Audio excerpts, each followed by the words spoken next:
आज हमारे पास है एक्सरसाइज 2.2। क्वेश्चन नंबर 1 कह रहे हैं कि construct a matrix A equal to A I J of order 2 cross 2 where A I J is equal to I plus 3 J divided by 2। अच्छा, उससे पहले मैं आपको ना एक थोड़ा सा कंसेप्ट हम सीख लेते हैं। तब हमारे पास एलिमेंट्स होते हैं, इसको हम A11 कहते हैं। मतलब A11 का मतलब है पहला रो पहला कॉलम। A12 पहला रो दूसरा कॉलम। A13 पहला रो तीसरा कॉलम। और ये A21 आ जाएगा, दूसरा रो पहला कॉलम, दूसरा रो दूसरा कॉलम, दूसरा रो तीसरा कॉलम। अगर अभी आपसे पूछे कि A45, इसका मतलब है fourth row and fifth column, तो ये वाला एलिमेंट आएगा। मतलब फोर्थ रो, ये first row, second row, third row, fourth row. So column 1 2 3, यहाँ पे 4 आ जाएगा, यहाँ पे 5, तो यहाँ पे जो एलिमेंट आएगा वो A45 आएगा। सही है। सो हमने क्या फाइंड आउट करना है, हमने पहले A11 मतलब आई को पहले 1 देना है।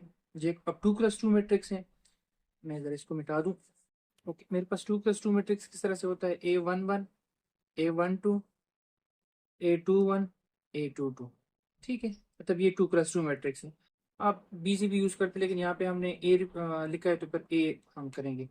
अब फॉर, मतलब इसकी मैंने वैल्यू फाइंड आउट करनी, आई की वैल्यू भी 1 है, जे की वैल्यू भी 1 है। यहाँ पे पुट करो A11, यहाँ पे 1 1, आई की जगह पे 1 आ जाएगा एंड जे की जगह पे भी 1 आ जाएगा, डिवाइडेड बाई 2।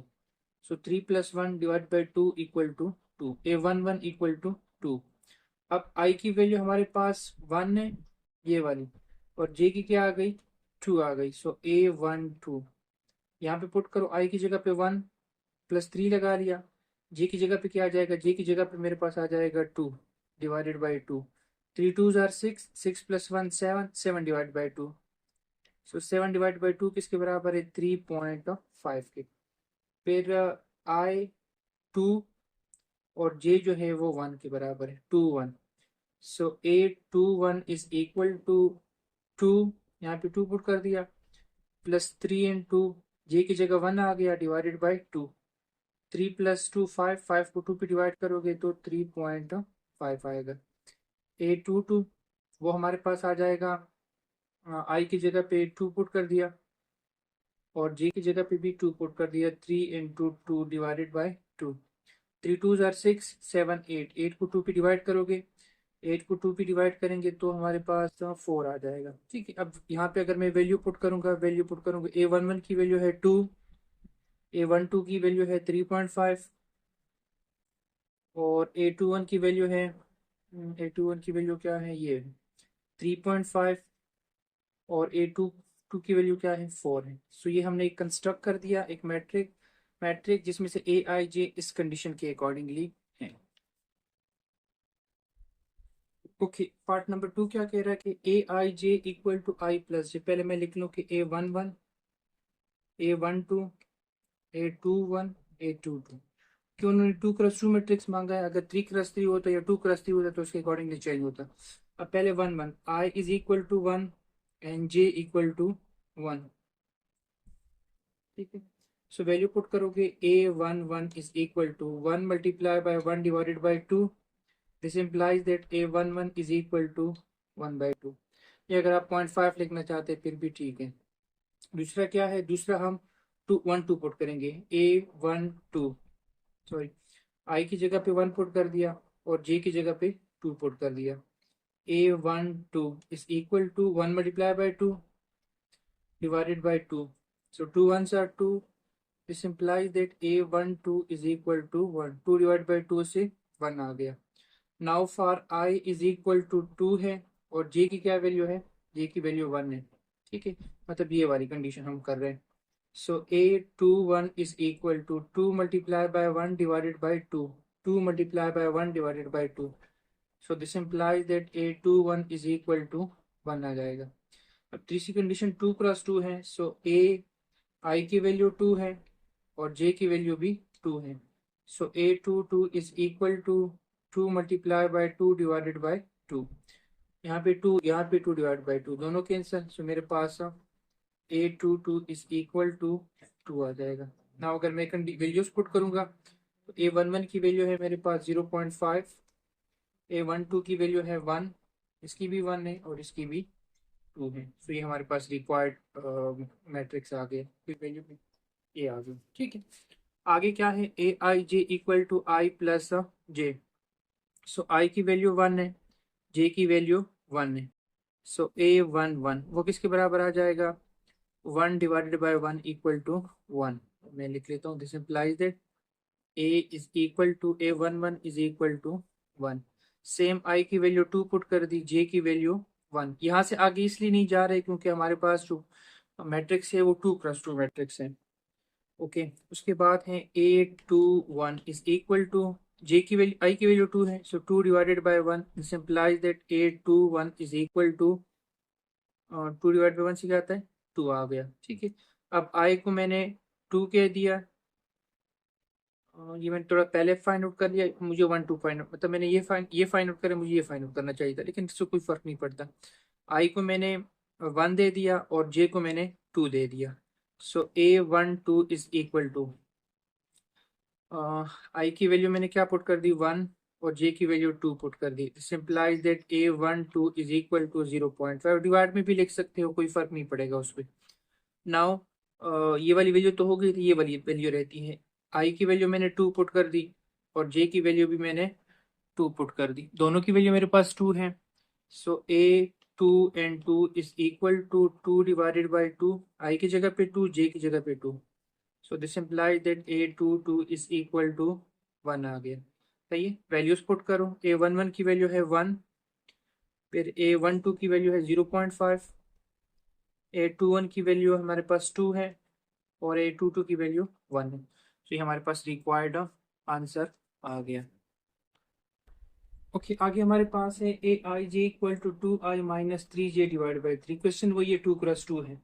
सो I को मैंने 1 कह दिया, J को भी 1 कह दिया। सो A11 is equal to 2 × 1 - 3 × 1 / 3।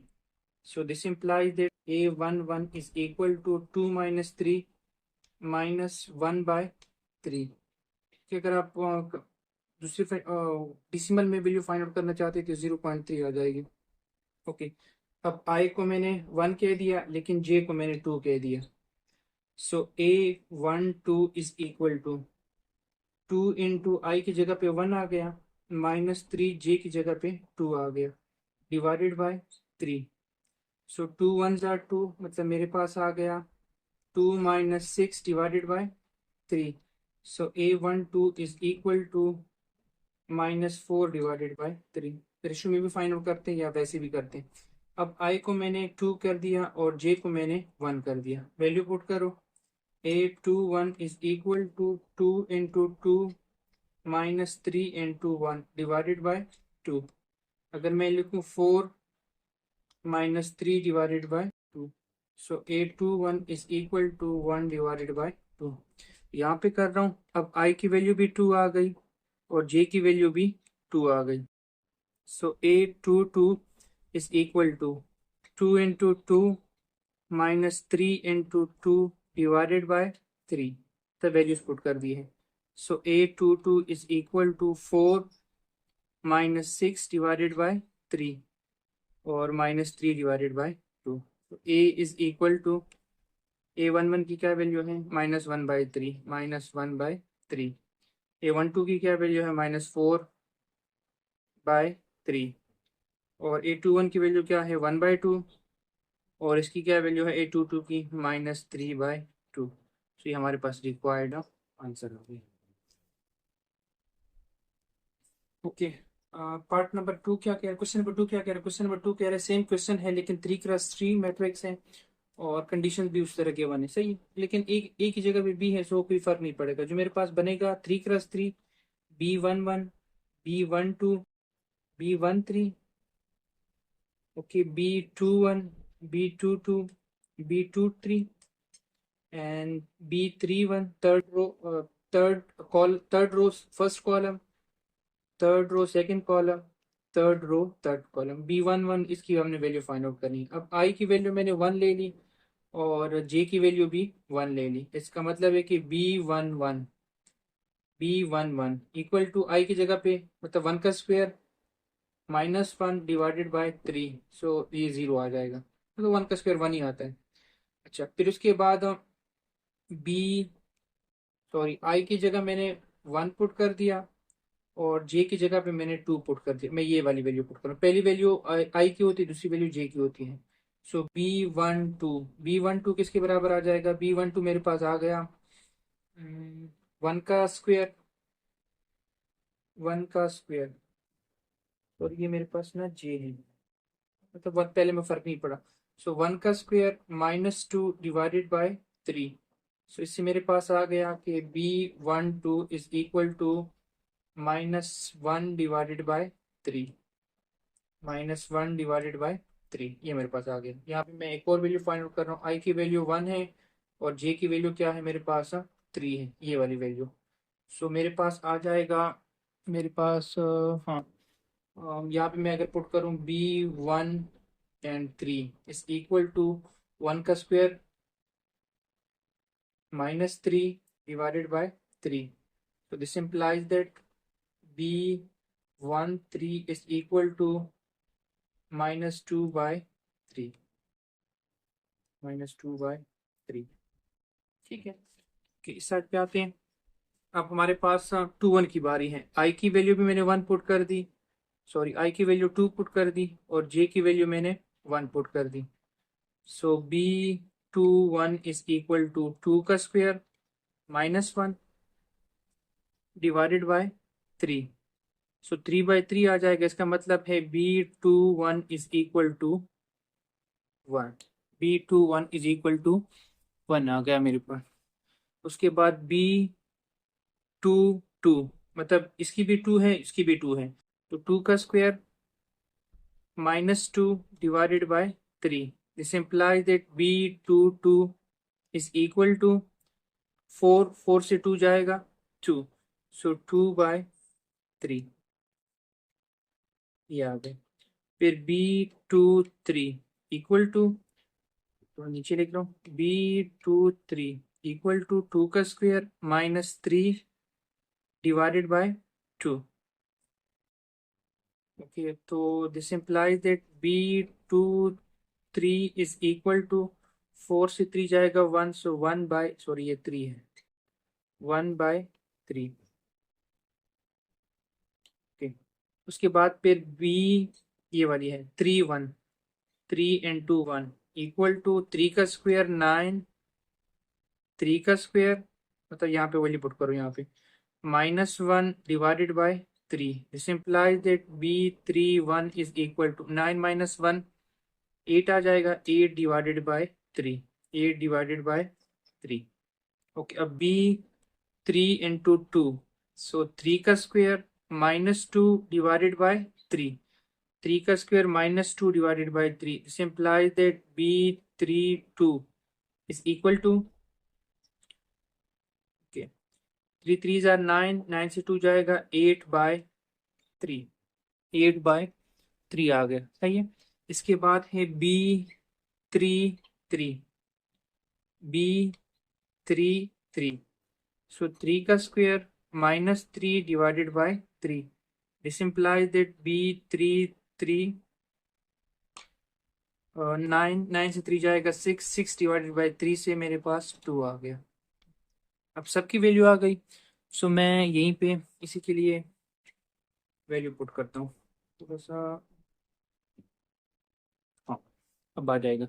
Okay, सो मेरे पास B11 की वैल्यू 0 है, इसकी जगह पे 1 2 की वैल्यू -1/3 है, फिर उसके बाद -2/3 है, फिर उसके बाद 1 है, 2/3 है और 1/3 है, और साथ में 8/3 है और 8/3 है एंड 2 आ गई। ये मेरे पास रिक्वायर्ड आंसर है। 3 3 जार 9, 9 से 2 जाएगा, ये 7 आएगा, सॉरी, तो यहाँ पे 7 आ गया, सो ये मेरे पास रिक्वायर्ड आंसर आ गया। ओके, आगे हमारे पास पार्ट है कि ये Bij is equal to, same उसी तरीके से B11 के, सो 1 का स्क्वायर -1 का square divided by 2 into 1, so this implies that B11 is equal to 0। अभी मैं थोड़ा डायरेक्ट कर रहा हूँ क्योंकि हम थोड़ा थोड़ा बहुत सीख लिया है ना। अब B12 इज इक्वल टू, इसकी जगह पे 1 का स्क्वायर आ जाएगा, -2 का स्क्वायर आ जाएगा, डिवाइडेड बाय 2 इंटू 1। सो 1 -2 3 आ जाएगा, 2 का स्क्वायर 4 के बराबर है, 4 से 1 जाएगा। So this implies that B12 is equal to -3/2। Okay, इसके बाद है B13 इज इक्वल टू 1 का स्क्वायर, 3 का square, 2 into 1। This implies that B13 is equal to 9, 9 से 1 जाएगा, 8, 8 को 2 पे डिवाइड करोगे तो -4 आएगा। ये मेरे पास B13 आ गई। अब इसकी बारी है 21 की बारी है, B2 इंटू 1। सो 2 का स्क्वायर -1 का square divided by 2 into 2। So this implies that B21 is equal to 4 -1 3 आ जाएगा। सो 3 डिवाइडेड बाय 2, 2 जार 4।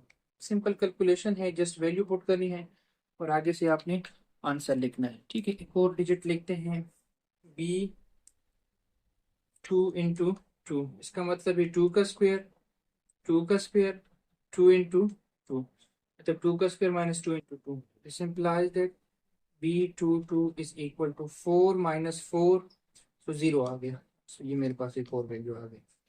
इसके बाद मेरे पास है B कि B/2 is equal to B का स्क्वायर, 2 का स्क्वायर, I का स्क्वायर, J का square divided by 2 into 2। This implies that 4 - 9, 4 - 9 से 5 आता है। So B23 is equal to -5 divided by 4। कि B31 इज इक्वल टू, आई की जगह पे 3 है, सो 3 का स्क्वायर -1 का square divided by 2 into 3 equal 9 - 1 8 आ जाएगा। और 8 को अगर आप 6 पे डिवाइड करोगे तो B31 इज इक्वल टू 8/4 से क्या आता है, 4/3। इसको भी आप हाईलाइट कर ले ताकि लिखने में फिर आसानी हो। ओके, फिर उसके बाद है B3 इंटू 2। इसका मतलब है 3 का स्क्वायर -2 का square, 2 into 3। This implies that B32 is equal to 9, 9 -4 से 5 आ जाएगा, 5 डिवाइडेड बाय 6। तो लास्ट वाली वैल्यू है 3 की, B33 इज इक्वल टू 3 का स्क्वायर, 3 का square divided by 2 into 3। This implies that B33 is equal to 0। 0 क्यों आया, क्योंकि 9 - 9 0 आ गए। अब क्या करो, अब आप वैल्यूज पुट करें। वैल्यू कहाँ पे पुट करेंगे, यहाँ पे वैल्यू पुट करते हैं। 1 की वैल्यू है 0 -3/2 -4। तरतीब से मैंने लिखी है तो इस वजह से मैं डायरेक्ट लिख रहा हूँ। 3/4, 0 -5/4, 4/3, 5/6, और ये मेरे पास 0 आ गया। तो ये मेरे पास रिक्वायर्ड आंसर आ गया। ओके, आगे है हमारे पास कि B(i)G equal to 2 divided by same B11 is equal to 2, 2 into 1 plus 1। I की जगह पे भी 1, जे की जगह पे भी 1। So B11 is equal to 2 divided by 3। Okay, so B1 and 2, 2, 2 into 1 plus 2। So this imply that B12, ऊपर से 2 है, नीचे 4 आ गया, तो 1/2 हो गया। ठीक है, सो B1 and 3, 2, 2 into 2 and plus 3। This imply that B13 2 और 2 जार 4, 4 प्लस मतलब ऊपर 2 है, डिवाइडेड बाय 4 प्लस 3 7 आ गया। इसके बाद फिर B31, so 2 into 3 plus 1।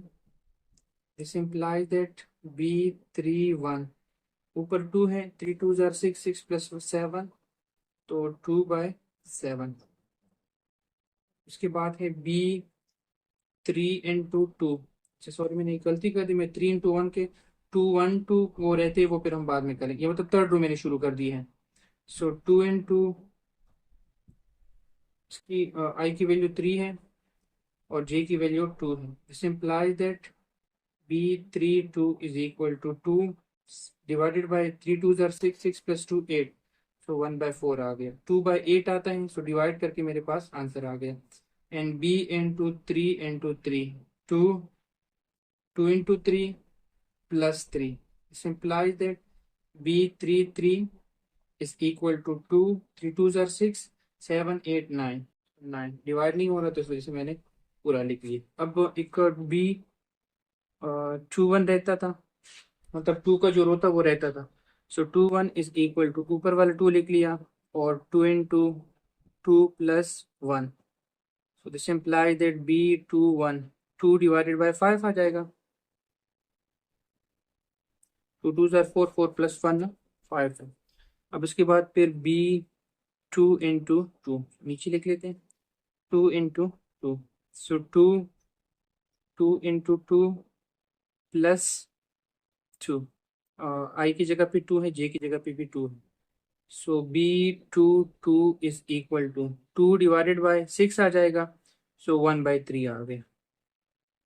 So B2 and 3 is equal to 2 into 2 and plus 3. This implies that B23 is equal to 3 2 2s are 4 5 6 7, so 2/7। सही।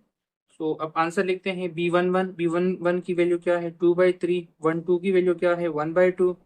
फिर 2/7, 2/7।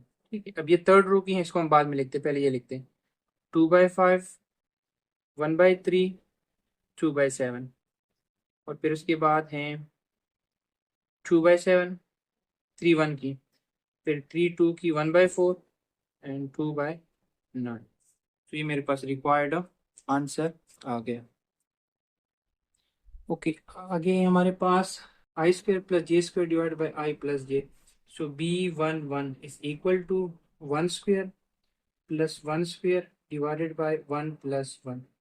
This imply that B11 is equal to, ऊपर से 2 आ जाएगा और नीचे से भी 2 आ गया, मेरे पास आंसर आ गया 1। तो किसके बाद है B1 and 2, इसका मतलब है 1 का स्क्वायर, 2 का square, 1 plus 2। This implies that ऊपर से 2 2s are 4, 4 plus 1 5। B12 is equal to 5/3, cancel नहीं हो सकते, इस तरह से मैंने पूरा लिख लिया। फिर उसके बाद B13 है, इसका मतलब है 1 का स्क्वायर, 3 का square, 1 plus 3, 1 plus 3, I plus J। So ये आ गया B13 is equal to 9, 9 plus 1 10, so 10/4 आ गया। और B13 वो किसके बराबर आ जाएगा, 5/2, 5/2। फिर उसके बाद है B2 into 1, 2 का स्क्वायर, 1 का square, 2 plus 1। This imply that 2 2s are 4, 4 plus 1 5, so B21 is equal to 5 divided by 3, so 5 divided by 3। इसके बाद फिर B22 है, वो किसके बराबर आएगा, 2 का स्क्वायर, 2 का square and 2 plus 2, I plus J। This imply that 4 plus 4, okay 4 plus 4, B22 is equal to 4 plus 4 8 divided by 4, so B22 is equal to 2 आ गया। सो सेकेंड रो में लास्ट वाली वैल्यू रहती वो हमारे पास, लास्ट वाली value जो रहती वो हमारे पास है B13। इसका मतलब है 1 का स्क्वायर, सॉरी 3 1, 2 and 3, 1 का स्क्वायर, 2 का स्क्वायर, ये प्लस 3 का square, 2 plus 3। So this imply that B23 is equal to 2 2s are 4 plus 3 3s are 9, 9 plus 4 13 आ गया, 13 डिवाइडेड बाय 5। तो ये मेरे पास वैल्यू आ गई 5। फिर उसके बाद B31 is equal to 3 square 1 square 3 + 1। This implies that B9 + 1 10, B31 10 divided by 4 और B31 is equal to 5 divided by 2। अच्छा, उसके बाद हमारे पास क्या है, उसके बाद हमारे पास है 3 2 आ जाएगा। B3 and 2 is equal to 3 square plus J की जगह पे 2 का स्क्वायर आ जाएगा डिवाइडेड बाय 3 + 2। सो ये आ जाएगा 3 3 ज़ा 9, 9 + 4, 9 + 4 13। So B32 is equal to 13 divided by 5। Cancel नहीं हो सकते, ऐसे छोड़ देंगे। B33 इज इक्वल टू 3 का स्क्वायर 9 एंड 3 का square 9 divided by 6। 3 + 3, 3 + 3। This implies that B33 is equal to 9 + 9 18 आ गया। 18 को अगर आप 6 पे डिवाइड करोगे तो 3 आ गया। Now putting all these value, अब इन सब वैल्यूज को यहाँ पे आप पुट कर लेंगे। सो 1 1 की क्या वैल्यू है, 1 1 की वैल्यू है 1। फिर उसके बाद 5/3, फिर उसके बाद 5/2, फिर उसके बाद 2 1 की है 5/3, फिर 2 13/2, 13/5 सॉरी, ये 5 आ गया 13/5। फिर उसके बाद 3 1 की हैं 5/2, 5/2, फिर 13/5, 13/5, फिर 3 आ गई। ये मेरे पास रिक्वायर्ड आंसर आ गया। ओके, जो क्वेश्चन नंबर 3 है वो कह रहे हैं कि A + B + C = 0। ए की वैल्यू गिवन है, बी की वैल्यू गिवन है, सी की वैल्यू गिवन है। सही है। अच्छा, सॉल्व करने से पहले मैं आपको एडिशन ऑफ मैट्रिक्स और सब्ट्रैक्शन ऑफ मैट्रिक्स के बारे में थोड़ा सा बता दूं कि दो मैट्रिक्स को हम ऐड कर सकते हैं अगर उनका ऑर्डर सेम होगा। ऑर्डर का मतलब है कि सिंपल जुबान में कि अगर वो उनकी शक्ल सेम होगी, एक जैसे वो नजर आएंगे। अब देखो ये भी सेम एक जैसे नजर आते हैं। तो सम करने का या सब्ट्रैक्शन का क्या तरीका है कि पहला एलिमेंट पहले के साथ, दूसरा दूसरे के साथ। 2 + 3 5 आ जाएगा, 4 + 9 13 आ जाएगा। ठीक है। और अगर 4 मतलब 2 + 2 मैट्रिक्स हुआ, पहला पहले के साथ, दूसरा दूसरे के साथ, तीसरा तीसरे के साथ, चौथा चौथे के साथ। लेकिन अगर डिफरेंट मैट्रिक्स हुए जस्ट लाइक 4 5 हो गया और ये +6 and 7 हो गया, अब इसको हम ऐड नहीं कर सकते क्योंकि इसका ऑर्डर 2/1 है और इसका ऑर्डर 1/2 है। सही है। इनको हम ऐड नहीं कर सकते, उसको आप वैसे ही छोड़ दोगे। ओके, अपने क्वेश्चंस की तरफ आते हैं कि A + B + C = 0। सी की वैल्यू फाइंड आउट करनी है। सो सी इक्वल -A -B, मतलब +B इस साइड पे आएगा, -B आ जाएगा, +A इस साइड पे आएगा, -C। So C is equal to -A की क्या वैल्यू है, E की वैल्यू है 3 -1 2 0 6 1 -1 0 -3। फिर माइनस B की क्या वैल्यू है 2 1 7 0 2 -1 -3 4 2। जस्ट वैल्यू पुट कर दी। अब ये जो माइनस है ये मल्टीप्लाई करो। किस तरह से माइनस, जब मल्टीप्लाई करोगे तो साइन चेंज हो जाएंगे। दो साइन हमारे पास होते हैं, प्लस होता है, माइनस, प्लस माइनस में कन्वर्ट हो जाएगा, माइनस प्लस में। ये +3 है, -3 हो जाएगा। ये +1 आ जाएगा, -2 हो जाएगा। 0 पे तो कोई साइन असर नहीं करता, -6 हो जाएगा, -1। ये +1 हो जाएगा, 0 and 3। और यहाँ पे मैं प्लस लगा रहा हूँ क्योंकि माइनस चला जाएगा तो प्लस हो जाएगा। -2 -1 -7 0, ये +2 -2 1 3 -4 and 2। ठीक है, ये पे मैं लिख रहा हूँ C इज इक्वल टू, अब -3 + -2 मतलब पहला एलिमेंट पहले के साथ, -5 आ जाएगा, -3 -2 -5 1 -1 0 -2 -9। मतलब सिंपल एडिशन जो है वो हम कर रहे हैं। 0 + 0 0, -6 -2 -8 -1 0 1 + 3 4 आ जाएगा, 0 + -4 -4 एंड 3 + 0 3 आ गया। सो ये हमारे पास आंसर आ गया। C = -5 0 -1 0 -8 0 4 -4 end of 3.